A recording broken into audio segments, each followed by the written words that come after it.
কক্সবাজার থেকে চট্টগ্রাম নগরীতে অসুস্থ মাকে দেখতে এসে অপপ্রচারের শিকার টাইলস ব্যবসায়ী শাহজাহান। ৭১ বাংলাদেশ টিভি, আমরা মুক্তিযুদ্ধের সপক্ষে কথা বলি।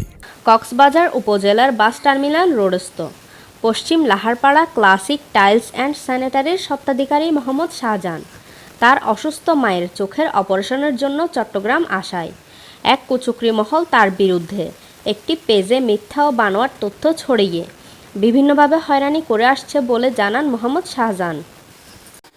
আমার নাম মোহাম্মদ শাহজাহান, আমি Cox's Bazar classic tiles and sanitary স্বত্বাধিকারী। আমার আম্মা অসুস্থ হওয়ার কারণে আমি ওনাকে চট্টগ্রাম শহরে নিয়ে আসি। চোখের একটা মেজর অপারেশন হয়েছে, কারণে আমি দুই দিন দোকান বন্ধ রাখি। এর মধ্যে আমার জমিদার সহ কিছু কুচক্রী মহল আমি যাতে ব্যবসা করতে না পারি, গতকাল একটা পেজ থেকে আমার নামে মিথ্যা ভিত্তিহীন একটা সংবাদ প্রচার করেছিল, সেটা সম্পূর্ণ বানোয়াট। আমি দীর্ঘদিন থেকে এই দোকান আজকে 5 বছর যাবৎ করে আসছি, কিন্তু একটি মহল আমার সাথে উঠে পড়ে রেখেছে যাতে দোকানটা আমি ছেড়ে দিই। গতকাল কয়েকজন লোক নিয়ে আমার জমিদার বলছিল আমি আমার থেকে অনেক কিছু টাকা পাই, যে টাকা উনি দিয়েছিল তার দ্বিগুণ টাকা প্রতি মাসে মাসে সে আমার থেকে নিয়ে গেছে। আমার মান সম্মান হানি করার জন্য এই সংবাদটা প্রচার করা হয়েছিল। এটার জন্য আমি তীব্র নিন্দা ও প্রতিবাদ জানাই।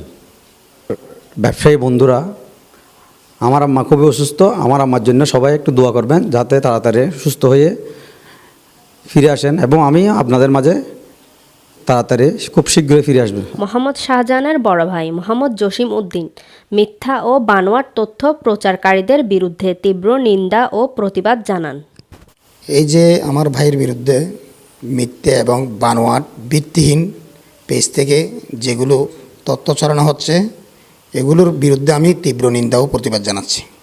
Desk news ৭১ Bangladesh TV.